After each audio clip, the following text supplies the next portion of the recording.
Cada vez que me siento a escribir esto, termino llorando durante varias horas. ¿Saben lo que se siente perder a un padre? ¿Saben lo que se siente?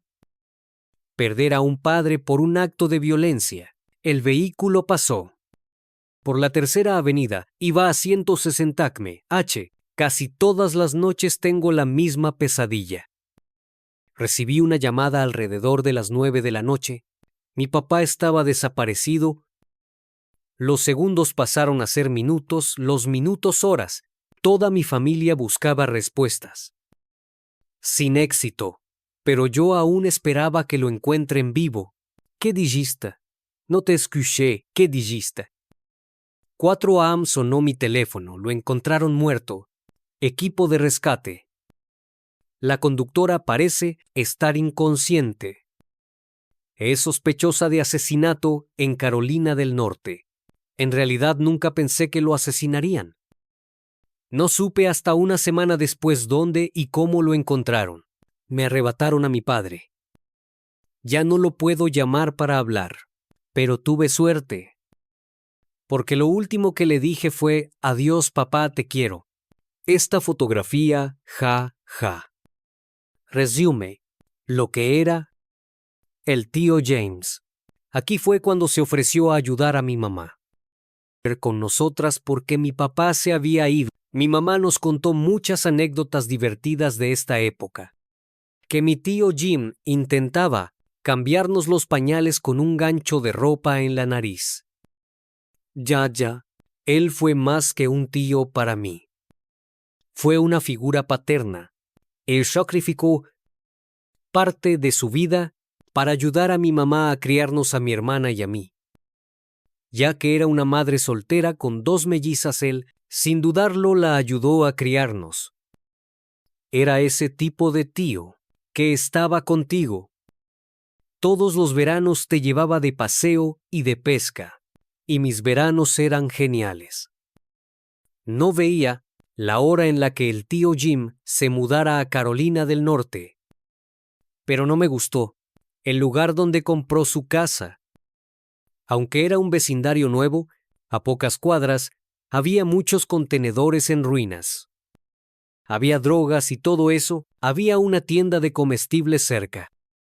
Tan cerca que desde el patio del tío Jim podías tirar algo y llegaba a la tienda. Como a la mayoría de esas tiendas de las afueras de Carolina del Norte. No la frecuentaba el mejor tipo de gente, porque se reunían alrededor de las máquinas de juegos y se quedaban ahí. No me preocupaba que él se meta en problemas con toda esa gente. Me preocupaba que algo malo le pasara en esa zona. No lo conté a nadie sobre mis preocupaciones de que comprara una casa allí, porque en ese momento no podía hacer nada. Ya la había comprado. Así que dejé que él fuera feliz, que se diera cuenta solo y se fuera. Pero nadie pensó que se iría de la manera en que se fue. Killian, es tu papá, te quiero. Solo quiero hablar contigo. Así que llámame por una vez en la vida. Bien, o tendré que ir hasta donde estés y jalarte del cabello. Bueno, te quiero, adiós. Así era mi papá. Lo extraño mucho. Y escuchar su voz me calma. Cuando pasó todo esto con mi papá me llamaba Killian en 2020. Me cambié de nombre a Roman. Ahora yo descubrí, me di cuenta, que soy trans y yo comencé a vivir mi realidad. Mi papá era mejor que el pan tostado G para mí. Mi papá era un hombre generoso y amoroso. Lo único que él quería era que fuéramos felices y que estuviéramos bien. Crecí con mi mamá. Cuando mi papá y ella se separaron, él se mudó a Nantucket.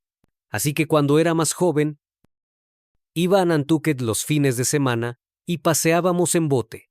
Pescó langostas y peces.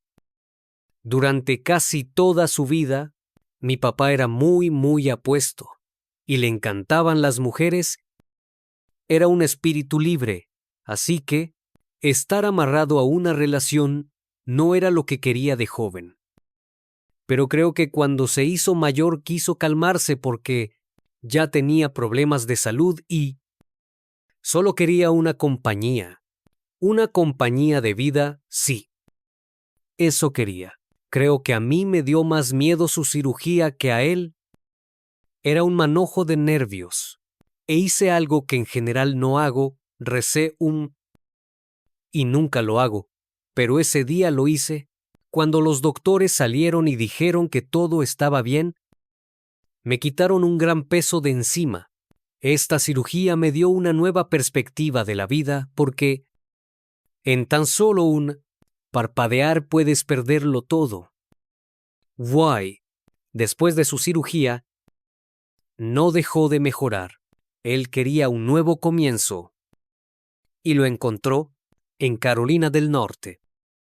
En especial porque mi prima Victoria vivía ahí y eso le gustó. Los primeros años que estuvo en Carolina del Norte, tuvimos problemas. Muchos problemas sentí, que prácticamente me abandonaba porque se fue muy lejos. Obviamente desearía no haber dejado de comunicarme con él. Desearía que siguiera aquí. En la mañana entramos a la sala de reuniones y el capitán nos informó de las denuncias de la noche anterior. Estaba el caso de Pannoni. Lo que me llamó la atención del caso de James Pannoni fue la forma en la que nos enteramos del caso.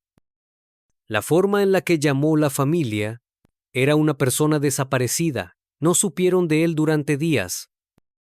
Cuando la familia llamó, mencionó que había tenido una operación de corazón y querían pedirle a la policía que lo busque. Cuando hicieron la primera llamada, un oficial hizo lo que se llama un chequeo rutinario. El oficial tocó la puerta, revisó las ventanas. No vio ninguna señal de que hubiera alguien en la casa. Intentó llamar al señor Pannoni, pero nadie respondió. No había ningún vehículo en la entrada ni nada que indicara que hubo alguien ahí en los últimos días. En general dijeron que el vehículo estuvo ahí toda la noche.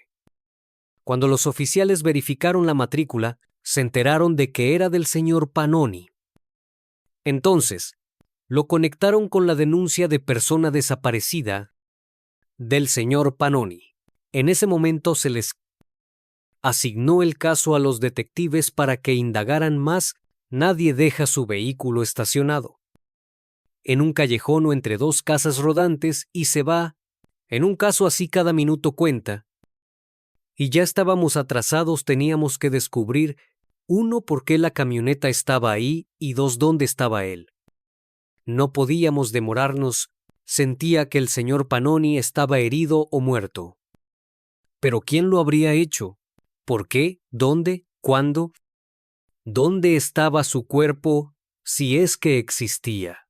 La primera vez que vi su casa pensé, qué increíble, mira, lo que lograste por ti, solo tienes una hermosa casa propia.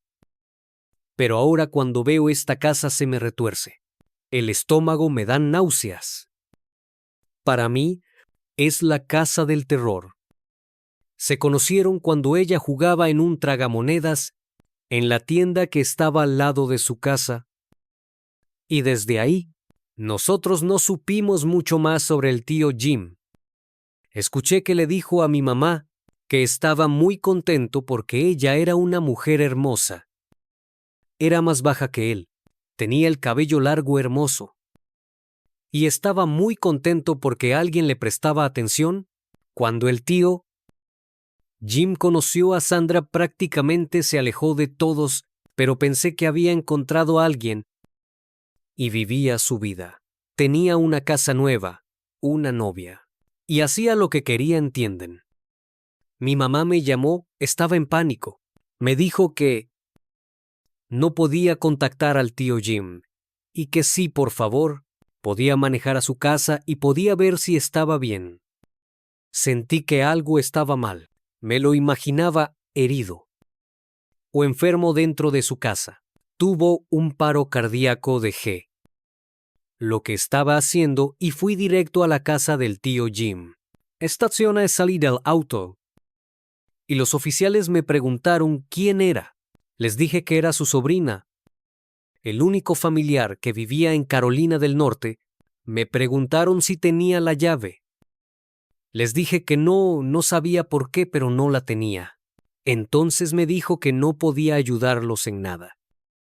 Le dije muchas cosas al oficial, que tenía un bypass, que podía estar tirado en el piso, y me explicó la diferencia entre una visita rutinaria o una emergencia médica.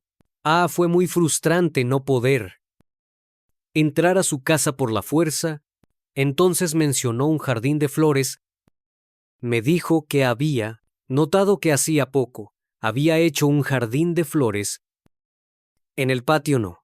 No tenía idea de cuál jardín de flores hablaba. Su patio tenía media hectárea de tierra. Nunca haría un jardín de flores sobre tierra. Me quedé pensando en lo que dijo y no podía ser. Me pareció que era una señal de alerta. Sentí que mi corazón se aceleraba. No podía respirar. Era como si me hubiese separado de mi propio cuerpo. Si hubiese sido por mí, hubiese tomado una pala y cavado ese jardín yo misma. Lo sabía. Llamé a mi mamá y le dije, creo que ya no está con nosotros. ¿Podía sentir que era así? Estábamos jugando un juego de mesa y recibí la llamada de mi primo Danny. Me dijo que no sabía cómo decirlo, así que simplemente me lo diría. Creían que mi papá había desaparecido, y en ese momento el corazón se me partió. Completamente.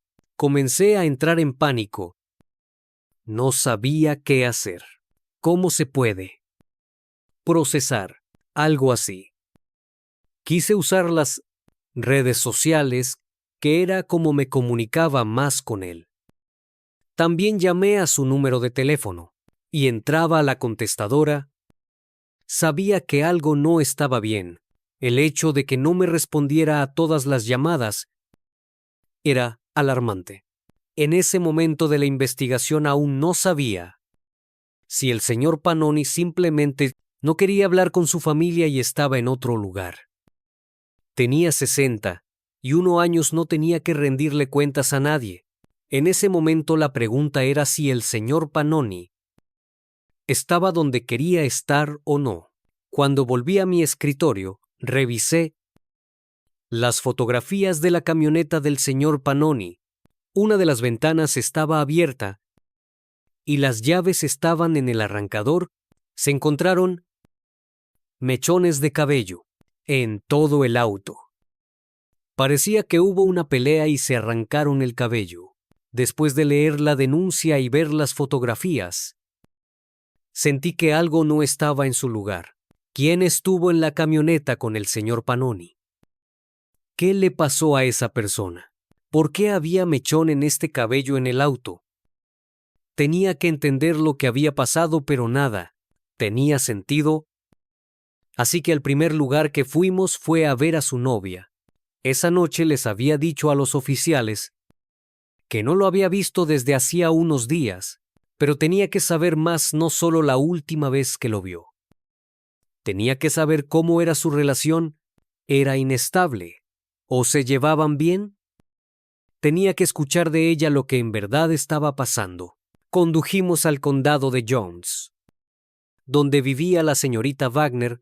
Le pedí entrar a su casa para hablar, y cuando entramos, comencé a hacerle preguntas sobre el señor Pannoni. Me di cuenta de que le enojaba que le hiciera preguntas acerca de su relación. Así que le pregunté por su cabello. Le dije que encontramos mechones en la camioneta, y ahí fue cuando la señorita Wagner dijo que ella había dejado el vehículo en el estacionamiento. Dijo que el señor Pannoni le pidió que lo llevara ahí, porque estaba huyendo de la policía por un accidente de tránsito en Swansboro. Como había bebido, se fue del lugar No quería que lo arrestaran. El señor Panoni quería deshacerse del vehículo, cambiarse el nombre. Así la policía no lo arrestaba por el accidente que él provocó en Swansboro. Le pregunté dónde estaba el señor Panoni. Cuando ella llevó la camioneta ahí, respondió que en su casa, pero que ahora ya no sabía dónde estaba. No dejaba de preguntarme qué le había hecho al señor Panoni. Todo lo que dijo en el interrogatorio me hizo pensar que mentía, pero quería que pensara que creía en lo que me decía. Quería que se sintiera cómoda y siguiera hablando con nosotros. No teníamos el cuerpo ni la escena del crimen. No teníamos nada, necesitábamos más. Sentí que Sandra era la responsable o había participado de la desaparición del señor Panoni. Parecía que había tenido una vida muy difícil. Creo que al inicio él vio a quien ayudar y creo que quería comportarse como un caballero. Lo intentó. Pasaron un par de meses de esa relación y vi y escuché algunas cosas que no me gustaron. Una vez me dijo que había vaciado su cuenta bancaria y que tuvo problemas de drogas. Ahí fue cuando comencé a insistirle que él se separe de ella, pero él decía que había cambiado, que ahora estaba en el camino correcto. Pero yo no estaba seguro. Una de mis tías era muy cercana a mi papá y hablaba mucho con ella de su relación con Sandra. Mi papá le contó a mi tía lo del problema, de su cuenta bancaria, y mi tía me llamó de inmediato. Algo estaba mal ya, así que yo lo llamé. Le di la oportunidad para que me lo contara él mismo. Como no lo hizo, se lo mencioné. Pero me dijo que no me preocupara. Le dije que no me gustaba que viviera con él, que estuviera con él, ni nada. Que se relacionara, prácticamente me ignoró. Dijo que no me preocupara, que estaba bien, que sabía manejarlo. Le tuve que recordar, ya que ya no era un niño, que era un adulto y que sabía que ese tipo de cosas estaban mal. Aunque me dijo que no me preocupara, obviamente me preocupé. Lo llamé para su cumpleaños en marzo, y él me dijo que ya se había separado y que estaba muy bien así. Creí que ella ya no era parte de su vida. Eso me hizo creer. Esa fue la última vez que hablé con él en su cumpleaños. Pero tuve suerte porque pude decirle que lo quería. Llamé a mi mamá cuando me iba de la casa del tío Jim. Mi mamá sonaba perturbada, estaba nerviosa. No lloraba, pero estaba enojada. Y sabía que era porque quería respuestas, porque quería saber dónde estaba su hermano. Y estaba furiosa con esa mujer. Mi mamá hablaba mucho con él por el chat de las redes sociales. Y le había enviado mensajes a su cuenta, pero sus respuestas eran cortas. No escribía como siempre lo hacía. Entonces mi mamá pensó que era esa mujer la que usaba su teléfono y le enviaba mensajes que no era él. En ese momento ella le habló directamente a Sandra. Sandra, sé que eres tú que le hiciste a mi hermano, y entonces desapareció la cuenta de mi tío. Me dijo que algo había pasado, que podía sentirlo. Cuando me fui de la casa de Sandra, Wagner sospechaba mucho de ella. Me aseguró que el accidente en el que estuvo el señor Panoni ocurrió en la ciudad de al lado. Sabía que el próximo paso era contactarme con un oficial de policía de esa ciudad para ver si podían confirmarme que el accidente en realidad pasó. Y si había un informe de él, la víctima declaró que la atropelló. El mismo vehículo que el señor Panoni manejaba, y que el vehículo huyó, pero aseguró que el conductor era una mujer y no un hombre. Por eso creí que la única razón por la que la señorita Wagner sabía del accidente era porque ella conducía y porque ella fue la que huyó, y la razón por la que huyó fue para no tener contacto con la policía. Tenía que averiguar qué le había hecho al señor Pannoni. El próximo paso fue registrar la casa del señor Pannoni. Cuando obtuvimos la orden de registro, fuimos hasta ahí con investigadores de escenas del crimen. La verdad, esperaba encontrar al señor Pannoni en una de las habitaciones. Esperaba que hubiese fallecido por su edad. Pero eso no fue lo que encontramos.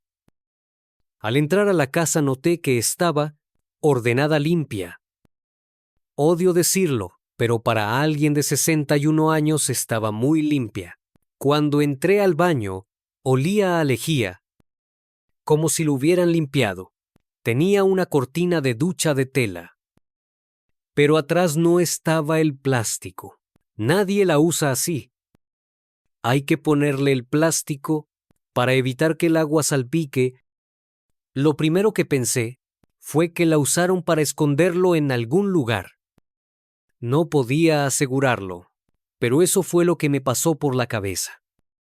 El estar muy limpio indicaba que alguien había limpiado para deshacerse de las pruebas y de todo lo que necesitábamos para saber qué le había pasado al señor Pannoni. No había señales, ninguna señal que indicara lo que podría haber pasado o si lo habían lastimado o disparado. No había nada. Revisaron la habitación del señor Pannoni. Revisaron la segunda habitación de la derecha. Pero cuando pusieron el luminol en la tercera habitación de la izquierda, encontraron sangre en el marco de la cama y en el piso, según donde se encontraron las manchas de sangre. Era muy probable que el señor Pannoni hubiera sido asesinado ahí. En ese momento fui afuera para hablar con mis supervisores sobre la información que teníamos, y entonces al caminar por el patio, notamos que había un lecho de flores. La tierra estaba fresca, delimitada sin maleza. Entonces se me erizó la piel. Mi supervisor comenzó a jalar de las flores. Y las sacó todas. Aún estaban en las macetas de plástico en las que te las venden. Cuando acabaron el lecho de flores, vieron plástico. Cuando se acercaron más olieron lejía. Continuaron, y una vez que desenterraron lo que había ahí, pudieron confirmar que era el señor Pannoni. Y sí, obviamente lo habían envuelto en la cortina de baño. Ahora sabíamos dónde lo mataron. Solo nos faltaba saber quién. Eran las 3 AM. Cuando la doctora Flores me llamó, tenía la voz temblorosa. Simplemente supe que algo estaba mal. Me dijo dónde lo habían encontrado. Cerca de la puerta trasera de su casa, enterrado bajo un jardín. Con orquídeas recién plantadas. Ni siquiera recuerdo haber colgado el teléfono, solo recuerdo ir corriendo a la habitación de mi mamá y meterme en la cama con ella. Estaba destrozado. Parecía una pesadilla, fue más. Fue una noche de terror. Pensaba que de pronto me despertaría, que todo estaría bien, que volvería a la normalidad, que papá estaría vivo, pero no fue el caso. Al señor Pannoni lo apuñalaron 4 veces en el corazón. Al parecer intentaron desmembrarlo y le serrucharon el codo. Un acto así indica ira. Que alguien enfurecido lo haya apuñalado múltiples veces indicaba que era alguien cercano a él. En ese momento, la sospechosa principal era Sandra Wagner. Como se corrió la noticia de que encontraron al señor Pannoni, teníamos muchas cosas con que trabajar y teníamos que actuar rápido. Al día siguiente, pedí los movimientos bancarios del señor Pannoni. Así podía identificar cuál fue su última compra. Cuando recibimos los movimientos bancarios, revisamos cada compra y fuimos directo a la compañía. Ahí descubrimos que después de marzo o inicios de abril, el señor Pannoni ya no hizo ninguna compra, sino que las hizo Sandra Wagner. Tenían cámaras de seguridad. Así que pudimos establecer el periodo de tiempo de la transacción, ir al lugar y revisar las cámaras de ese entonces. En los registros se ve a Sandra Wagner haciendo compras sola, y el señor Pannoni no estaba ahí. Una de las transacciones fue en una ferretería, en donde compró 2 heladeras, pero un par de días después las devolvió. También tenía que rastrear las macetas de flores que encontramos en la escena. Fotografiamos las macetas de flores y registramos el código de barras que estaba ahí. Gracias al código de barras, pudimos conectarlas a un centro de jardinería en donde las vendían, y además compró lejía y productos de limpieza, y luego, por supuesto, las flores, las luces, el contorno, la tierra que puso. En el lugar del entierro, después se ve que va al cajero. Y retira 600. Y 2 días después retiró otros 600. No puedo probarlo, pero como intentó desmembrar al señor Pannoni, deduzco que pudo haber querido usar las heladeras para esconder las partes ahí, pero debido a la dificultad de llevar a cabo el plan, tuvo que pensar en algo más. Sandra Wagner era culpable, y esto demuestra que estaba involucrada, aunque no la vimos cometiendo el asesinato. Estas eran pruebas circunstanciales que nos llevaban a pensar que ella había cometido el asesinato. Así que decidí llevar a Sandra a la estación y hacerle un interrogatorio formal. La llamé, le pedí que fuera. Me dijo que no iría hasta hablar con su abogado. Así que coordinamos 1 hora, creo que eran 3:30 de la tarde. Pasaron 3:30 y la señorita Sandra no apareció. Intenté llamarla un par de veces, pero nadie respondió. En esa etapa de la investigación, ya habíamos emitido una orden de captura. Era una persona buscada, no saber dónde estaba Sandra. Era desesperante. Hace poco la tenía. Estaba aquí, pero ahora huyó. ¿Durante cuánto huirá? ¿Cuándo estaría tras las rejas y pagaría por lo que hizo? Sandra estaba asustada, y cuando uno está asustado, hace cosas estúpidas, y esta situación la hizo huir de su responsabilidad, pero no podía huir para siempre. Cuando la encontraron saliendo de una tienda de comestibles, se fue en su vehículo, y eso desató una persecución. El vehículo pasó la Tercera Avenida Roosevelt, Circle Tercera Avenida. Va a 160 km. H. No puedo verla, la perdí de vista. Está yendo por la autopista. Colombia, que alguien la interceda. Por favor, estoy muy atrás. Que terminó al chocar con un árbol. ¿Qué dijiste? No te escuché. ¿Qué dijiste? 16 controlado oficiales. Equipo de rescate. La conductora parece estar inconsciente. Llegó la ambulancia. No llegó. No aún, no bien. Está respirando bien. ¿Qué pasó? Sí respira. ¿Tienes guantes? Esperen, sí. Manténganla estable. Manténganla estable. Dejen de medirle el pulso. Bien, está volviendo en sí. Vuelva en sí. Bien, tranquila, señora. Cuando me enteré de que la arrestaron, me sentí muy aliviada, porque ahora podría decirle a la familia que la teníamos. Ya no tenían que pasar malas noches pensando si se terminaría o si tendrían un cierre. Ella lo manipuló desde el primer día. Sabía lo que quería cuando lo conoció. Sabía para qué lo usaría. Y después, al final, cuando fue el momento, y ya no pudo sacarle nada, se deshizo de él. Por casos como estos me volví policía. Pude ayudar a una familia a superar el peor momento de sus vidas. Pudimos darles justicia. Esta fue la primera vez que vi algo así, saber que esta es la casa que compró mi tío. Y ahí fue donde murió. Es devastador, la verdad. Trato de no mostrarle esto a mi familia y espero que no tengan que ver algo así. Es muy difícil ver esta fotografía. Mi mamá estaba muy angustiada. No podía dejar de llorar. Estaba devastada. Para mí el peor sentimiento en el mundo es ver a mi mamá destrozada. Y esa es la única forma de describirla destrozada. Ella cree que si lo hubiese convencido de que no se mude, aquí aún estaría con vida. Tiene que dejar ir todo ese dolor. Tiene que dejarlo ir y entender que el tío, Jim, está en un lugar mejor. Es Vitu. Momento de que vuelva a disfrutar su vida, no es su culpa. Así es como recuerdo al tío Jim. Sin camiseta, sin zapatos, siempre pescando.